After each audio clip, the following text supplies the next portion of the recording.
All right, rock addicts and metalheads out there, this is DJ REM, and I have the band Dharma 101 on the line. How you guys doing today? Doing great, thanks. Really great, thank you. Okay, why don't we start by if each of you could introduce yourself and what your spot in the band is, and then if there's anybody that's not with us today, also introduce them as well. Okay, so I'm Bruno Fernaza. I play lead guitars. Oh, Is it working? is it okay? Yeah, that's good. I'm Luciano, and I'm the lead singer, and also a very friend of these guys. So here's Murilo. I'm the new member. I'm on the drums, and we are friends for all over these years. So 10 or 15 years, I think. yes, 10 or 15 years of 15? yeah, It's been a long yeah, time. almost 15 years. Okay, well that's very cool. Very cool. Also, we got Rafael, who's our bass player, and we got a new rhythm guitar player, whose name is Alan. Both of them could not be here with us today, but they also appreciate a lot the interview you're giving us. Okay, well, very good. And make sure you tell them I said hello when you see them, please. Okay.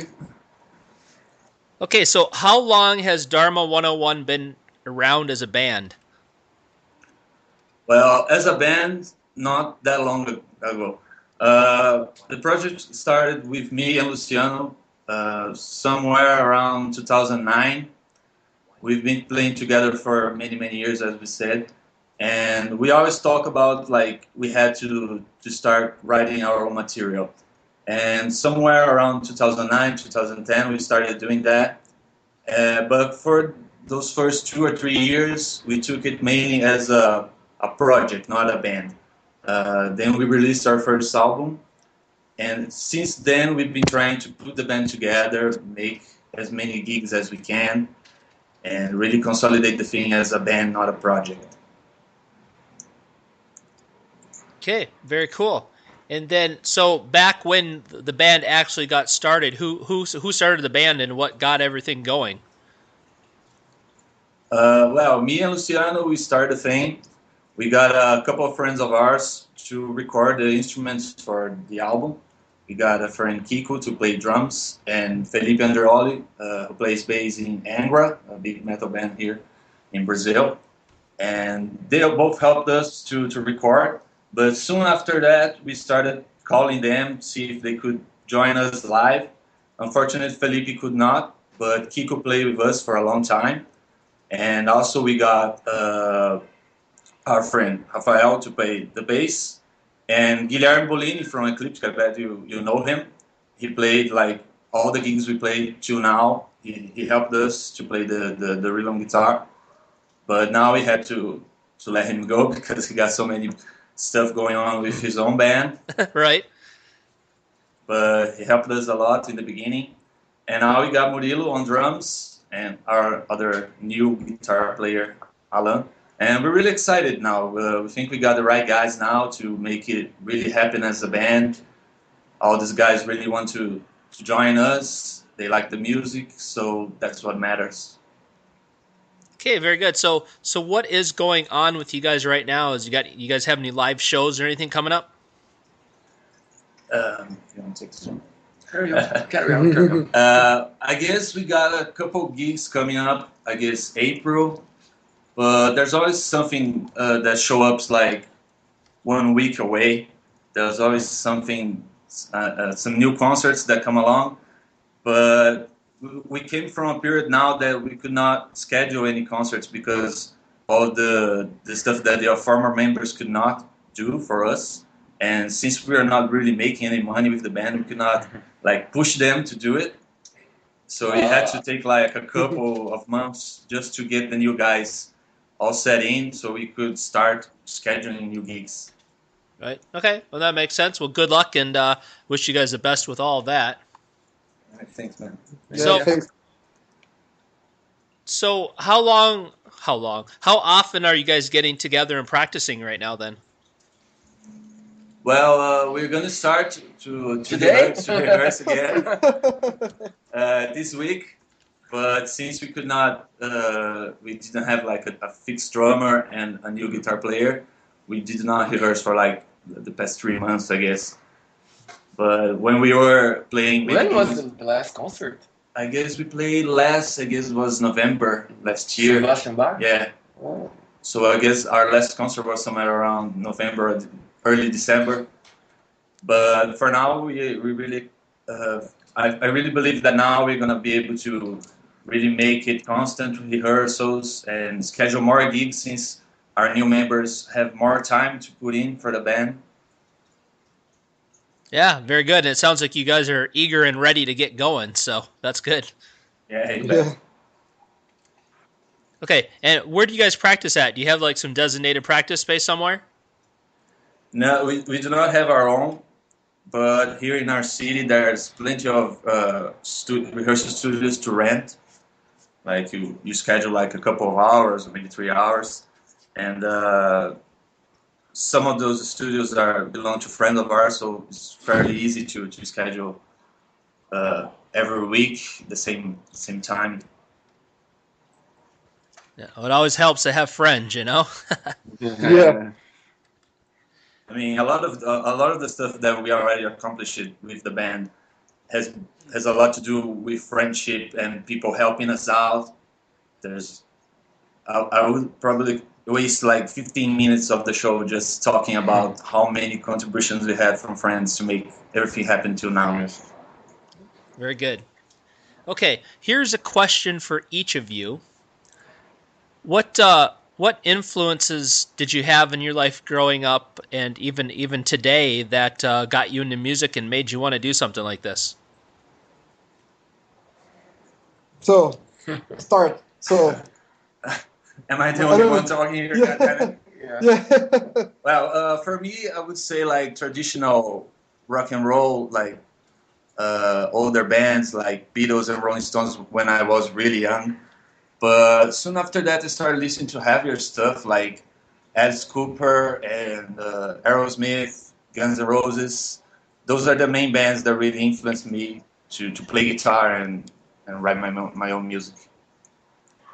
So for me, Beatles and Iron Maiden are in my life since I was 4 years old or something like that, and so they are my main influences. And now I can describe for you now like Dream Theater and a lot of Brazilian stuff like samba, bossa nova, and all of that stuff. So I like Iron Maiden's the band of my life. I can say that for sure. But I like other bands too, like Guns N' Roses and Aerosmith and all 80s or 70s bands. But for sure I like the oldest too, like Beatles, Stones, and Thin Lizzy, and lots of others. Thin Lizzy. Yes. Okay, very cool. Can anybody remember like their first metal band they ever heard? The first time they ever heard a metal band? Yeah, for sure. Iron Maiden, The Trooper.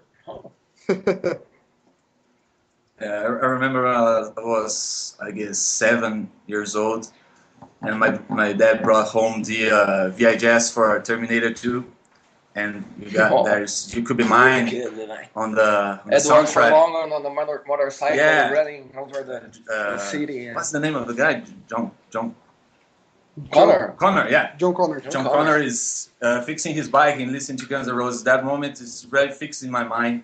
That Edward like a Furlong lightning is- struck my mind. Like, what is this, Dad? He Yeah. said, "It's Guns N' Roses." Son. Nice. Furlong is the actor. Yeah. He's old and fat nowadays. Oh. What? The first time I heard Oh, a yeah, metal the song. first song I've ever heard. I can't remember really. I like lots of Brazilian bands like Ultraje a Rigor and Sepultura, of course. But the first song I've ever heard, I can't remember right now. I will need to think about it. It's a blank. Yes. That's good. That I can't remember the first metal song I heard, but I remember the first metal band I ever heard was like in junior high. It was old school Metallica, and that was it. I was done. Yeah. I was like, metal is where it's at. Okay, so where did the name of the band come from? Where's Dharma 101? How'd that originate? Well, Good question. I don't remember exactly when did I thought about that, but the whole Dharma word, the meaning of the word is like the opposite of karma. So while karma is the pay the payment that you have to do to the universe for the bad things you do, Dharma is kind of like the universe rewarding you back for doing the right thing, something like that. I'm no Buddhist expert, so kind of. And the whole one-on-one thing here in Brazil is not that common, but in America, I guess the number is more often used like sort of the beginner step or something like that, like step-by-step learning process. So it's kind of merging those two things together, kind of learning how to do stuff right in life. It's Dharma 101.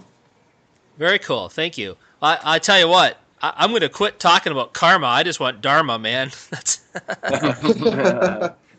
karma. That doesn't exist anymore. Just Dharma. Yeah. Uh, where's a good place for people to go to find out more about the band? What social networking and websites you guys use? Yeah, we've been using mainly Facebook. You can find us there. Just search for the name of the band. Remember, there's an H after the D. Dharma. Also, we are putting a lot of work in our YouTube channel with a lot of live footage, as well as all the music from the album is there. Just the same thing. Just search for the name of the band. Mainly those two. We have also a SoundCloud account with all the music. You can find each song separately on YouTube. Yeah, all the songs are there separately. I guess those two are the best way, Facebook and YouTube.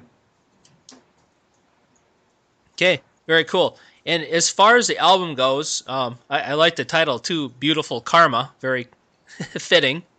Yeah. What recording studio did you guys use to do that? We recorded in my own personal studio. I own a recording studio, small recording studio in Brazil. Not so small. Yeah, it's kind of small. And since we didn't have like a lot of money to put into the project, and my studio is fairly good, we can do a good job there. So we spent like 8 or 9 months recording everything, from basic tracks to all the post-production stuff, like backing vocals and stuff. And after that, through our friend Felipe Andrade, who recorded the bass for that album, we took it to NorCal Studios, which is in São Paulo, which is nearby. And the place is owned by Brandon Duffy, who is an American guy, an American producer who lives here. And his studio is specializing in mixing and recording metal. So we knew that he could do a really great job mixing and mastering it. Yes. And turns out Very great. we love it. I think it sounds awesome. And Yeah. that's it. Well, and I'll agree that it does sound awesome. So he did a Thank good you. job. You guys did a great job. So great job to everybody. Thank All you. right, thanks, Yeah. man. Thank you. And then how about the cover for the album? Who came up with that design? Well, I had sort of an idea what I wanted. It's kind of a concept that I had in my mind, kind of like if Vogue or Playboy magazine met H.R. Giger, kind of good-looking girl, but with really dark atmosphere to it. Something that related to the title, Beautiful Karma. Yes. And so when we got João Duarte, who's the guy who done all the artwork for us, he showed us a few samples of settings that he had to put the model in, and from there we chose one. Then we chose the model, and everything worked really well. I guess I'm pretty happy with the cover of the album. It's pretty much what I had in mind. Mission accomplished. Yeah. Yeah, well, I think it's really cool, and I always ask about cover work because to me the cover is part of the art that goes with the music, and it's very important. So I like it when bands put some time and effort into it and not just throw something quick together. So it's very cool. Well, since we've been working like all the steps in the production is done by ourselves. There's no production team. Producer. Hold on. Let's pause for a minute, please. No, that's okay. He wants to chat. Barking at the moon. Colorado. Okay, we're good now. This is the beauty of recording. See, I get to cut it all out. All right. All right. I know about it.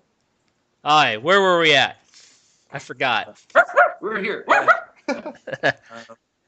That's a good imitation of my dog, by the way.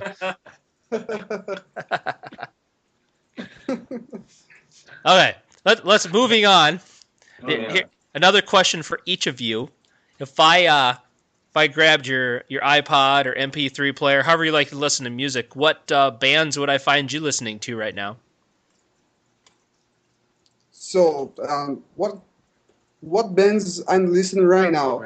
So, I'm listening a lot of Sepultura new stuff, a lot of American new bands, and I really enjoy some Deutsch bands like bands from Germany and all the stuff from that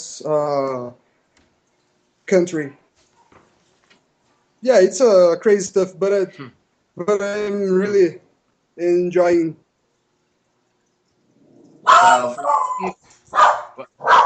Again. Going to beat him. No, don't do that. Yeah. It was a joke. All right, who's next and what they're listening to? So for me, I guess Hailstorm, the new Slash CD, Apocalypse Love, some of the Swedish metal bands like Evergrey and In Flames. I really like that modern stuff as well. And you can never forget Alice Cooper. I can't live without him. Nice. For me, I became a very, how can I say, a great Avenged Sevenfold fan since 2010, I think. And I'm listening all the stuff these guys did in the last years. And what else? The new Muse CD is very good, I think. Second Law, I think is the name. Yeah, music's pretty good. And I think I'm listening bands like Hailstorm too, of course. It's very good. I think we have a lot of new bands doing a very great job right now. Yeah, I can. I totally agree with that. I've been getting some really good stuff sent to me lately. So, was that a baby crying in the background? I heard. Maybe. Yeah, I hope you didn't hear that. I live in a building, so It's okay.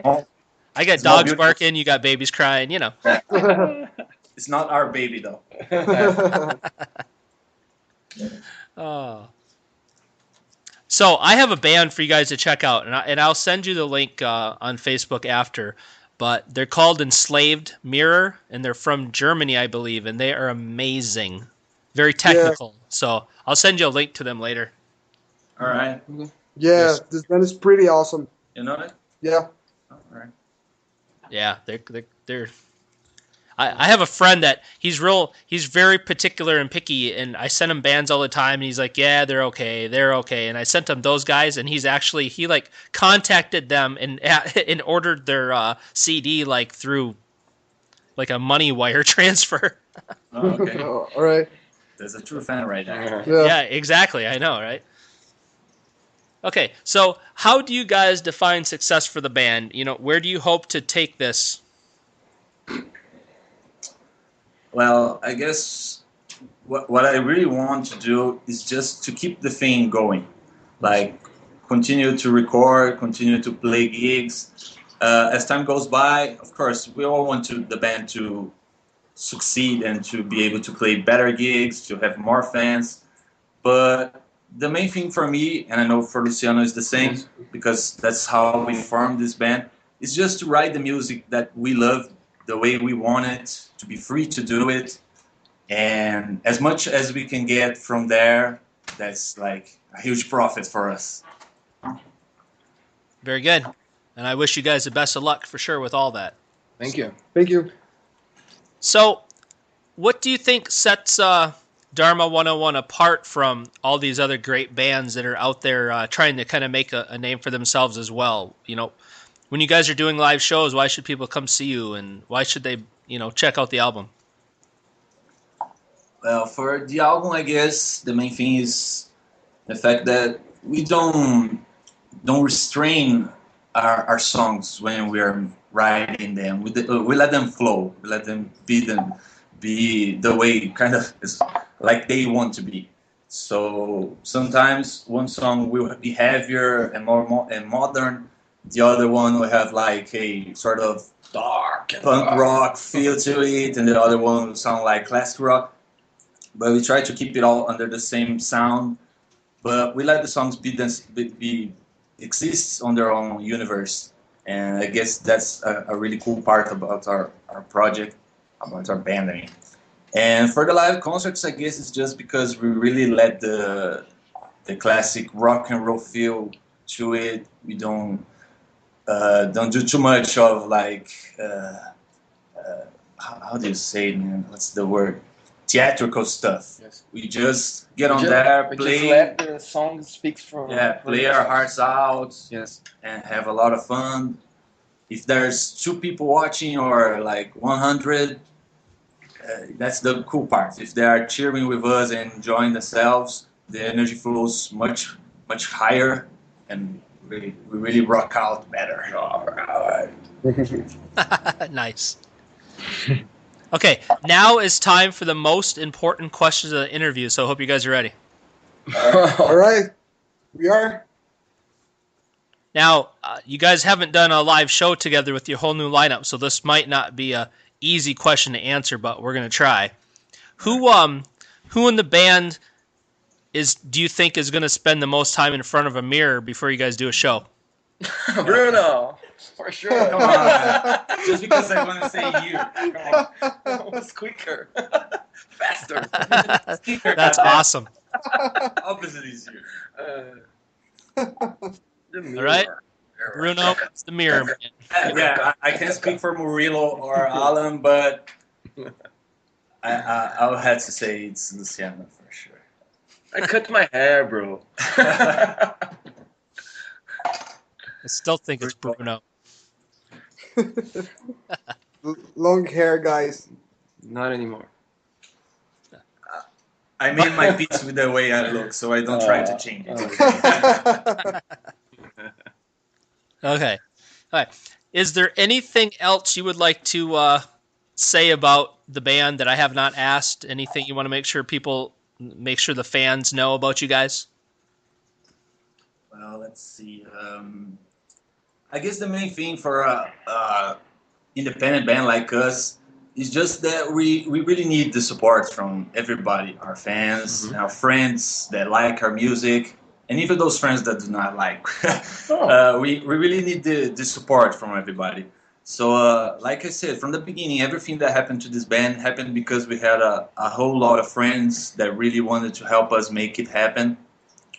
So if people could just like our stuff when we post it on Facebook, like our page, show to some friend that might like the band. That sort of thing really counts for a band like us. You know, really small band that's just getting back on its feet after a while without people to be part of the band. I guess that's the most important. We really appreciate everything, like fans sharing our stuff and listening to it and showing friends. That's really really important for Today the band. is the only way to do anything. I guess so. That's the way for sure. Okay, very good. So, something I actually forgot to ask you is, what's the craziest thing that's happened to any of you guys at a live show you've done? Wow, that's a really hard one because there's been so much crazy stuff. I guess for me, the one that sticks out the most is one day that I fell on stage, and we were playing. I don't remember. I guess we were playing like Paradise City in a sort of party concert that we done in a club here, and I had my cowboy boots. I was playing on stage, and I tripped. And I fell on my back. My legs were all over the place.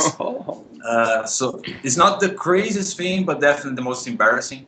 I'm really glad that nobody had a camera on me at that particular moment. So there's no video of it. There's one picture. There is one picture though, but the picture is okay. It's funny. Anybody else have anything crazy? There was the time in Manifesto when Kiko started Fallen Angel, I think, and we are prepared to play other songs. Our former drummer didn't quite remember the name of each song, so there was one for numbers. One very important gig that we were doing in São Paulo, and the guy confused a bunch of songs, so we said, let's play this one, and he started playing other songs. That was a very bad time. yeah, that's a little embarrassing. Oops. Funny now. Yeah, now it's funny, but at that day it wasn't. Right. Murilo, do you have anything to say? No, I'm drummer. No one can see me on the stage. I'm always behind the drum kit, and no one can see me. So that's it. I think your next live show, you should put the drum up front. Yeah. Let's plan that. Yeah. This is one of the plans for the next gig. or put the drum kit backwards so you see his back.